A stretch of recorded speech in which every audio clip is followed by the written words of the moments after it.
우리가 오늘 읽은 본문의 말씀을 중심으로 해서 비로소 그리스도인이라 일컬음을 받게 되었더라, 이 제목으로 말씀의 은혜를 함께 나누기 원합니다. 오늘 본문 사도행전 11장 19절 이하, 이 사도행전 11장의 후반부는 하나님께서 일하시는 그 사역의 중심이 예루살렘 교회에서 안디옥 교회로 이동되는 것을 보여주는 말씀입니다.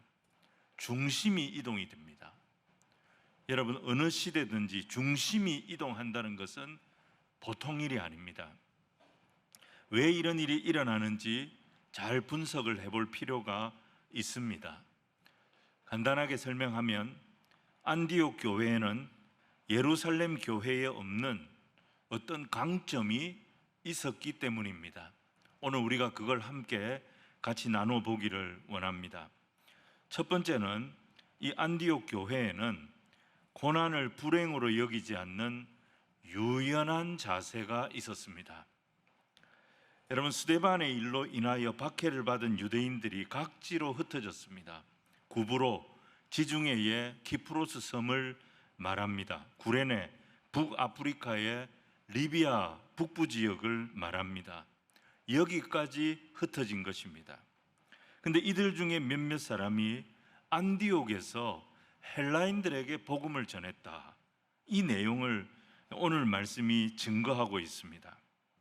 이 사람들은 어떤 사람들입니까? 박해를 당해서, 핍박을 당해서 쫓겨난 사람들입니다. 자기 생업을 지키지 못하고 삶의 자리를 지키지 못하고 흩어진 사람들입니다. 근데 이 사람들이 흩어진 곳에서 누구를 원망하지 않았습니다. 그죠? 누구를 탓하지도 않았습니다.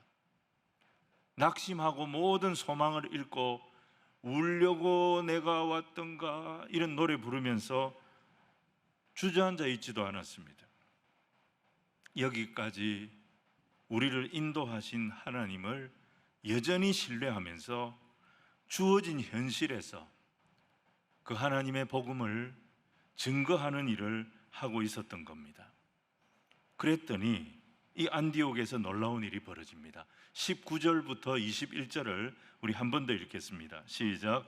그때에 스데반의 일로 일어난 환란으로 말미암아 흩어진 자들이 베니게와 구브로와 안디옥까지 이르러 유대인에게만 말씀을 전하는데, 그 중에 구브로와 구레네 몇 사람이 안디옥에 이르러 헬라인에게도 말하여 주 예수를 전파하니 주의 손이 그들과 함께 하심에 수많은 사람들이 믿고 주께 돌아오더라. 이 사람들은 고난당한 사람들입니다. 핍박당한 사람들이에요. 삶의 자리에서 쫓겨난 사람이에요. 근데 이 사람들이 자기가 겪은 고난을 고난으로 해석을 안 한 거예요.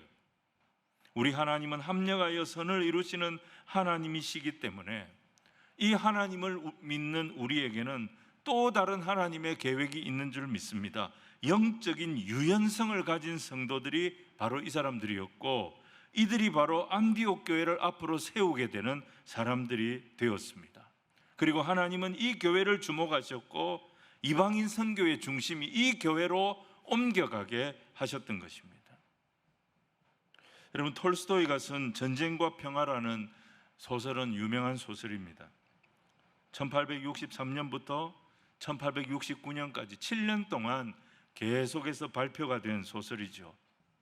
여러분, 이 소설의 배경은 1805년부터 1820년까지 나폴레옹이 일으킨 전쟁들을 배경으로 하고 있습니다. 그 중에서도 1812년 나폴레옹이 러시아를 침략했던 전쟁, 이 전쟁이 중심 사건입니다. 이 전쟁을 중심으로 해서 안드레아라든지 또 피에르라든지 여주인공 나타샤라든지 이런 사람들이 등장을 합니다. 근데 이 주인공들 외에도 500명이 넘는 등장인물이 나옵니다. 내용도 1부부터 4부까지 총 3000페이지가 넘는 그야말로 대하소설 중에 대하소설이 전쟁과 평화입니다. 근데 이 소설을 읽다 보면 톨스토이의 역사관이 여기에 보입니다. 톨스토이의 전쟁관이 보이고요, 사람이 무엇인가, 인간관을 읽을 수가 있습니다. 처음에 이 소설은 평화로 시작을 합니다. 그러다가 전쟁이 일어납니다. 이 전쟁과 평화가 계속 교차가 됩니다. 그러면서 긴장과 평화 반복이 되고 불안과 안정 이게 반복이 됩니다. 근데 이게 계속 교차되고 반복되다가 어느 시점에 가면 이 경계가 없어져 버립니다. 분명히 전쟁이 없는 평화의 시기입니다. 근데 들어가 보면 그 속에 엄청난 전쟁이 일어나고 있습니다. 인간 사회, 특별히 귀족 사회의 그 사악하고 위선적인 그 인간의 밑바닥이 그대로 드러나면서 오히려 주인공들은 전쟁 때보다도 평화의 시기에 더 많이 좌절하고 더 많이 방황하는 모습을 보게 됩니다. 전쟁이 일어났습니다. 아비규환입니다. 수많은 사람들이 죽어나가고 전사합니다. 근데 그 속에 뭐가 있느냐? 사랑이 있습니다. 그 속에 뭐가 있느냐? 연민이 있습니다. 그 속에 화해가 있습니다. 용서가 있습니다. 회복이 되는 이야기들이 나옵니다. 이렇게 소설이 끝이 납니다. 인생이 뭐냐는 거죠. 전쟁 안에 평화가 있고 평화 속에 전쟁이 있다. 이게 결론입니다. 사랑하는 여러분, 인생이 이런 거 아닙니까? 우리는 이렇게 생각합니다. 불행이 끝나야 행복이 시작이 된다. 문제가 해결이 돼야 형통이 시작이 된다. 근데 여러분 살아보니까 그렇습니까? 불행과 행복은 같이 옵니다. 어려움과 형통이 같이 와요. 고난과 은혜가 한자리에 있습니다. 사도행전 오늘 말씀 보세요. 스데반의 환난 때문에 예루살렘의 유대인 성도들이 거기 살지 못하고 쫓겨났습니다. 고난입니다. 핍박입니다. 이것 때문에 교회가 흩어졌습니다. 근데 이 사건 때문에 은혜가 시작이 됩니다. 각처에서 복음이 증거되기 시작합니다. 신앙의 부흥이 일어나기 시작합니다. 사도 바울이라고 하는 시대의 천재가 그렇게 교회를 박해했던 사람이 180도 변화가 되어져서 회심하고 돌아오는 일이 벌어집니다. 핍박과 고난과 환난 속에서 모든 것이 고장나야 정상이지 않습니까? 모든 것이 파괴되는 것이 정상이지 않습니까? 다 망가지는 게 맞는 거 아닙니까? 근데 그게 아니에요. 이 고난 때문에, 핍박 때문에, 환난 때문에 오히려 복음이 확산됩니다. 교회가 세워집니다. 하나님의 사람들이 나타나기 시작합니다.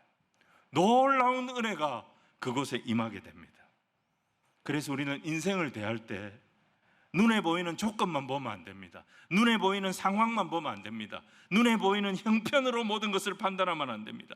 겉모습은 환난입니다. 껍데기는 어려움입니다. 하지만 그게 환난이 아닐 수 있습니다. 그게 어려움이 아닐 수 있습니다. 사랑하는 여러분, 저와 여러분에게는 두 가지 믿음이 있습니다. 이 믿음이 있기 때문에 우리가 오늘 여기 와서 예배드리는 겁니다. 하나는 하나님이 우리를 사랑하신다는 믿음입니다. 또 하나는 그 하나님 모든 것이 합력하여 선을 이루시는 전능하신 하나님이라는 믿음입니다. 사랑의 하나님을 우리가 믿습니다. 전능하신 하나님 우리가 믿습니다. 이 하나님이 나와 함께 하심을 믿기 때문에 오늘 우리가 이 자리에서 하나님 찬양하고 기도하고 예배하는 줄로 믿습니다. 여러분, 이 하나님이 우리와 함께 하기 때문에 과거는 그 하나님의 인도하심에 대한 기억입니다. 현재는 지금도 나와 함께 하신다는 이 하나님의 동행입니다. 미래는 합력하여 선을 이루시는 그 하나님에 대한 기대요 소망입니다. 사랑하는 우리 성도 여러분, 언제 어디서든지 기억하시기 바랍니다. 하나님을 동행하십니다. 하나님이 이 하나님을 늘 소망하는 저와 여러분이 되기를 주님 이름으로 축원을 드립니다.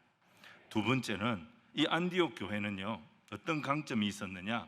하나님 사역의 디딤돌이 되려고 하는 자세가 있었어요. 여러분, 디딤돌 역할을 한다는 게 뭐냐면 하나님이 하시는 일들을 같이 기뻐하는 거예요. 하나님이 하시는 일들을 믿음의 눈으로 보고 수용하는 거예요. 여러분, 하나님의 뜻이 뭐예요? 오늘 성경에 이방인들에게 복음이 흘러가게 하는 것입니다.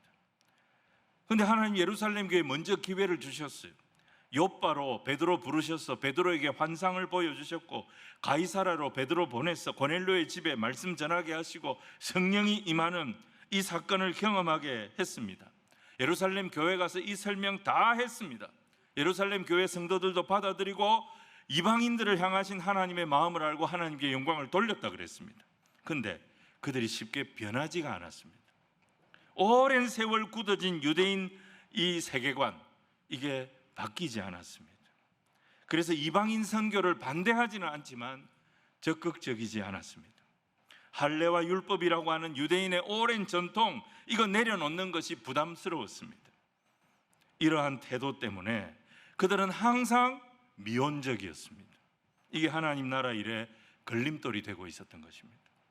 어떻게 보면 하나님은 예루살렘 교회에 불덩어리를 주신 겁니다. 이방인을 구원하시기 원하시는 하나님의 뜻에 동참하라고 예루살렘 교회에 베드로 통해서 먼저 기회를 주셨던 겁니다. 근데 예루살렘 교회는 하나님이 하시는 일에는 미온적이었어요. 하나님 역사의 중심을 옮기십니다. 예루살렘 교회에서 안디옥 교회로 옮기십니다. 안디옥 교회는 어떻게 보면 예루살렘에서 박해 때문에 흩어진 무명의 그리스도인들이 세운 교회입니다. 누가 세웠는지 확실하게 이름이 나오지 않습니다. 근데 이들이 거기서 뭐 하다가 교회가 됐느냐? 다른 유대인들은 흩어진 곳에서 유대인들에게 복음 전했습니다. 그런데 안디옥에서만 헬라인들에게 복음 전하는 사람들이 생겼습니다. 그래서 이 유대인들과 헬라인들이 같이 안디옥 땅에 교회를 세우게 된 거예요. 복음에 불이 붙기 시작한 거예요. 하나님은 안디옥 땅에 작은 불씨 하나 던져놨는데 그 불씨가 불덩어리가 되기 시작한 거예요. 이때부터 하나님은 안디옥 교회를 주목하기 시작한 거예요. 그리고 이 교회에 하나님께서 복을 주기 시작하신 거예요. 그래서 이들이 하나님 역사의 중심에서 쓰임받는 교회가 되었던 것이, 이게 디딤돌이 되는 겁니다. 이 역할을 도운 사람이 누구냐? 예루살렘에서 왔던 바나바였습니다. 22절부터 24절을 우리 같이 읽겠습니다. 시작. 예루살렘 교회가 이 사람들의 소문을 듣고 바나바를 안디옥까지 보내니 그가 이르러 하나님의 은혜를 보고 기뻐하여 모든 사람에게 굳건한 마음으로 주와 함께 머물러 있으라 권하니 바나바는 착한 사람이요 성령과 믿음이 충만한 사람이라. 이에 큰 무리가 죽게 더하여 지더라. 예루살렘 교회는 안디옥에서 이방인들이 복음을 듣고 교회 일원이 되고 있다는 소문을 들은 거예요. 그래서 바나바를 보냅니다. 조사위원으로 파송을 한 거예요. 그런데 이 바나바가 어떤 사람이냐? 24절에 보니까 바나바는 착한 사람이요 착한 사람이래요. 그리고 성령과 믿음이 충만한 사람이래요. 여러분, 여기 착함을 뜻하는 헬라어 단어가 아가도스라는 단어예요. 아가도스. 근데 이 아가도스는 뒤에 있는 단어를 받는 단어입니다. 뒤에 뭐가 있습니까? 성령과 믿음이 충만하더라, 이걸 받는 단어예요. 바나바의 착함의 근거가 뭐냐면 성령과 믿음이었다는 것입니다. 하나님의 성령께서 하시는 일을 보는 사람이었고, 그 하나님이 하시는 일을 믿음으로 받아들이는 사람이 어떤 사람이냐? 아가도스, 착한 사람이라는 것입니다. 예루살렘 교회 성도들은 구습에서 자유하지 못했습니다. 하나님 하시는 일을 반대한 건 아니지만 항상 미온적이었고 수동적이었습니다. 이게 이 교회의 걸림돌이었습니다.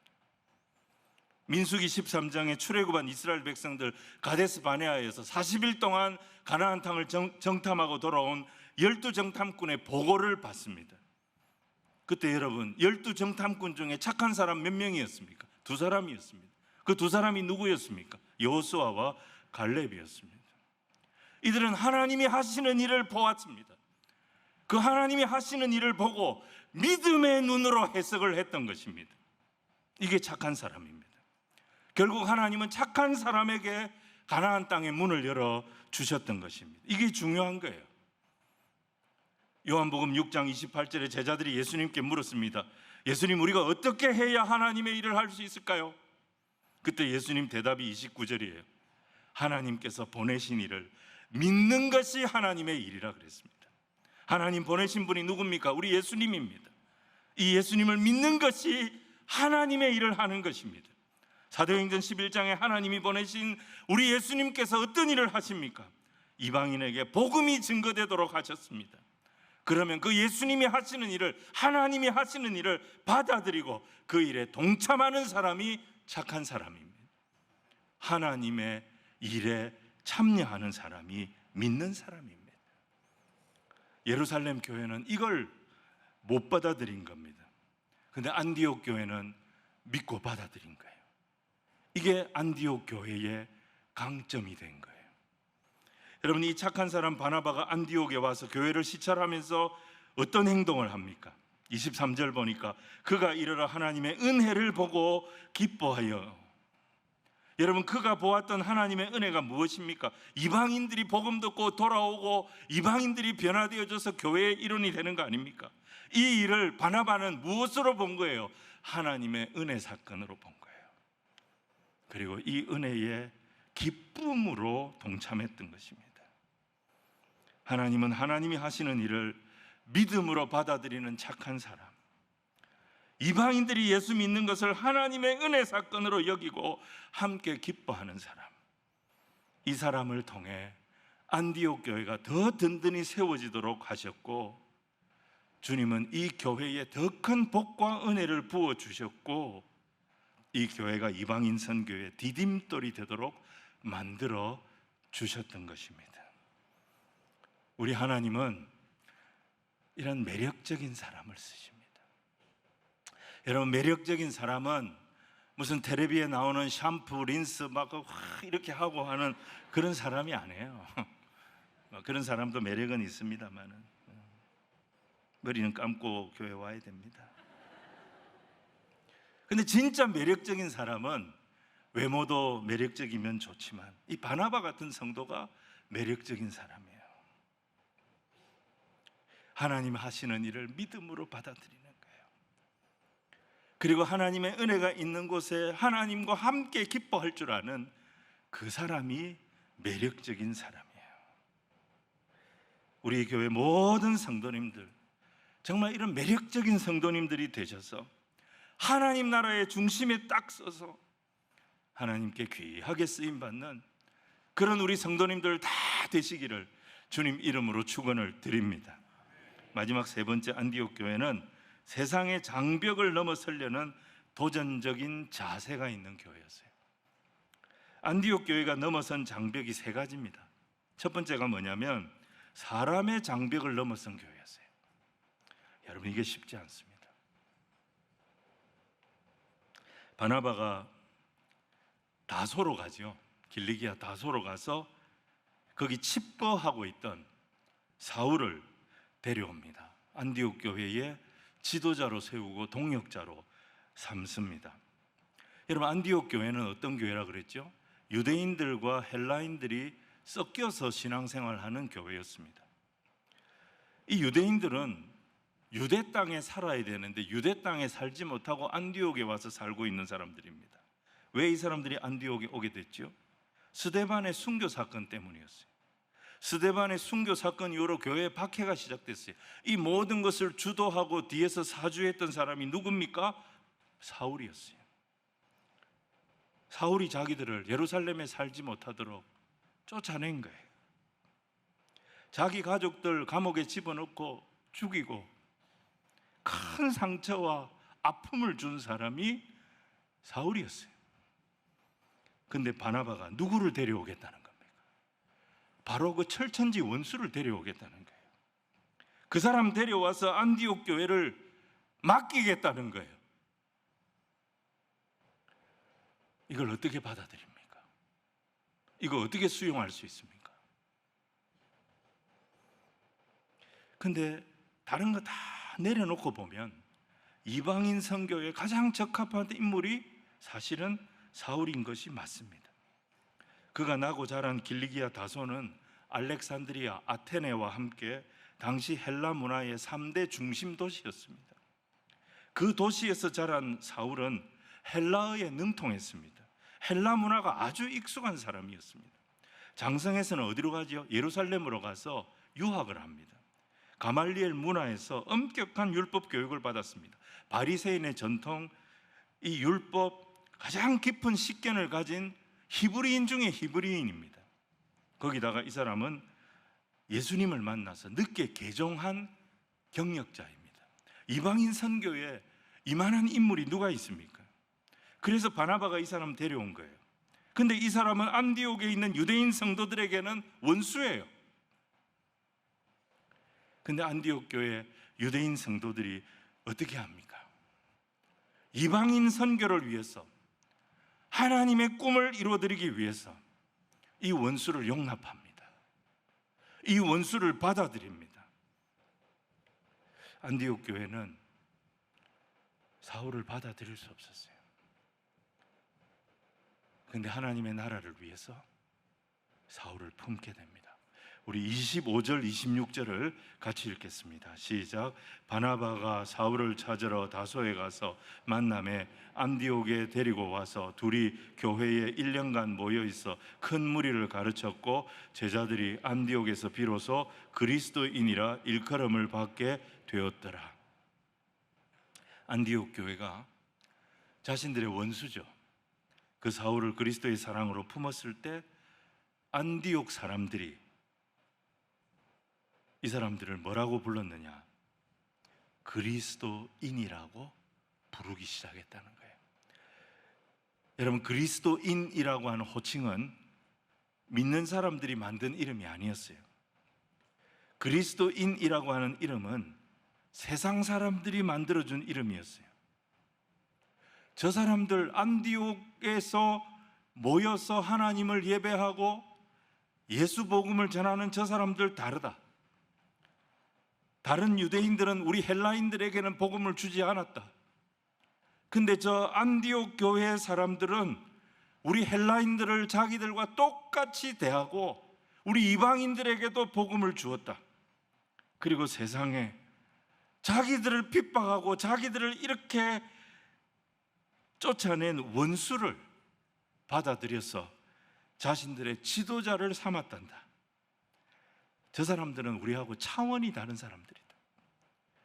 그래서 이들을 부르는 이름이 뭐였느냐? 그리스도인이었다는 거예요.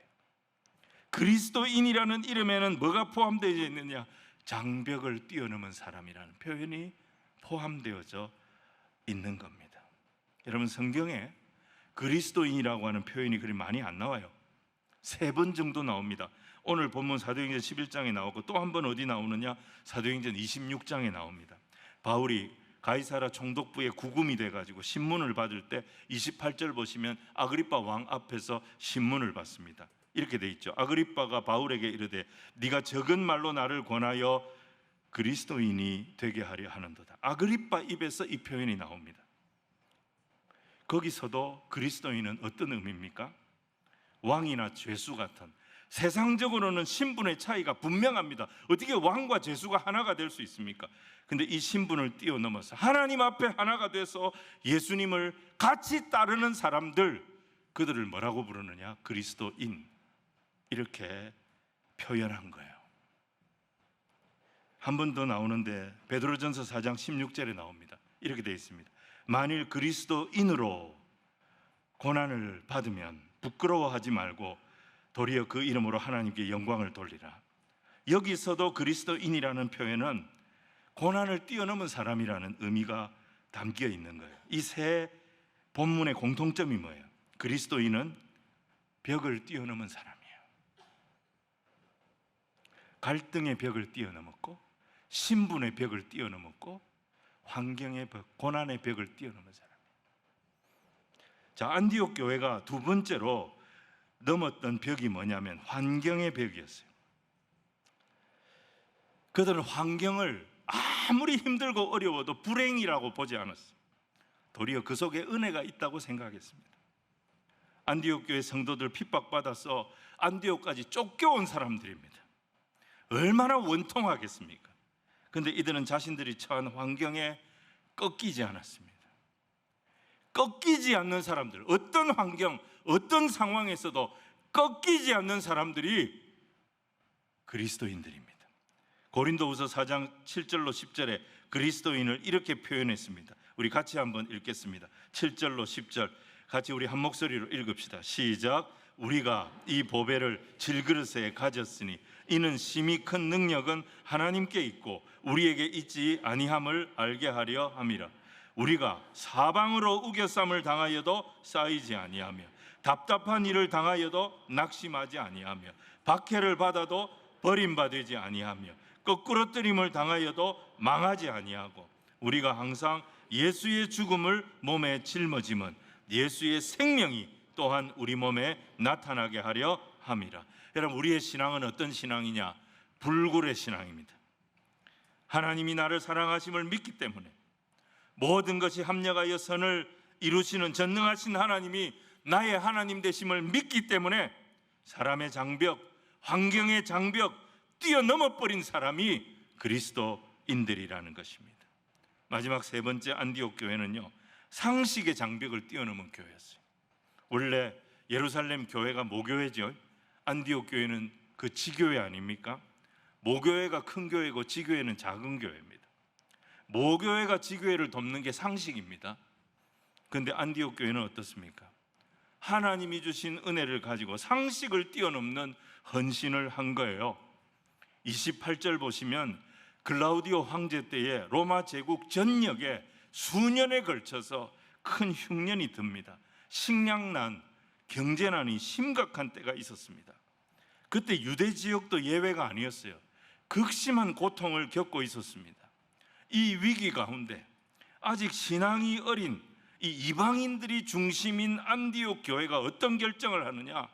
자기들보다 훨씬 믿음의 뿌리가 깊고 모교회, 큰 교회인 유대인들이 모였던 예루살렘 교회를 위해서 구호 헌금을 모아가지고 바나바와 사울 편에 전달을 한 겁니다. 여러분, 구약의 선지자 중에 아모스라고 하는 선지자가 있죠. 그 아모스 이름의 뜻이 뭐냐면 짐꾼이라는 뜻입니다. 보통 아버지가 자식한테 이름 지어주잖아요. 누가 자식 이름을 이렇게 성의 없이 짓습니까? 짐꾼이라니요.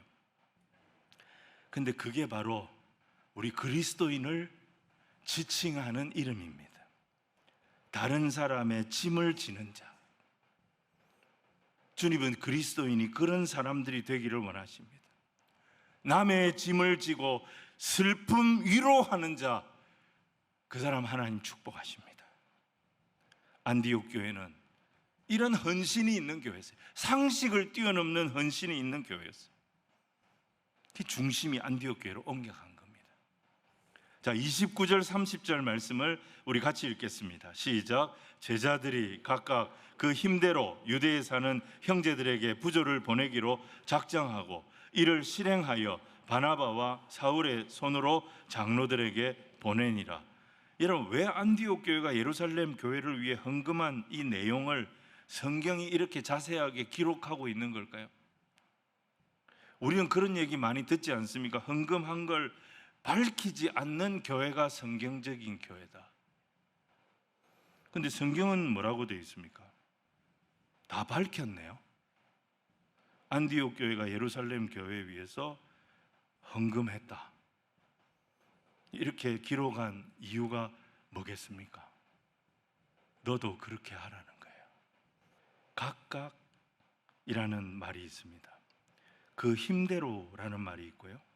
또 뒤에 보면 작정하고 이런 표현이 있습니다. 이게 사도행전이 말하는 헌금의 원리입니다. 헌금은 각각 하는 거예요. 그리고 힘대로 하는 거예요. 그리고 억지로 하는 것이 아니라 작정하고, 이 말은 자원하여 이 말입니다. 이게 헌금의 원리입니다.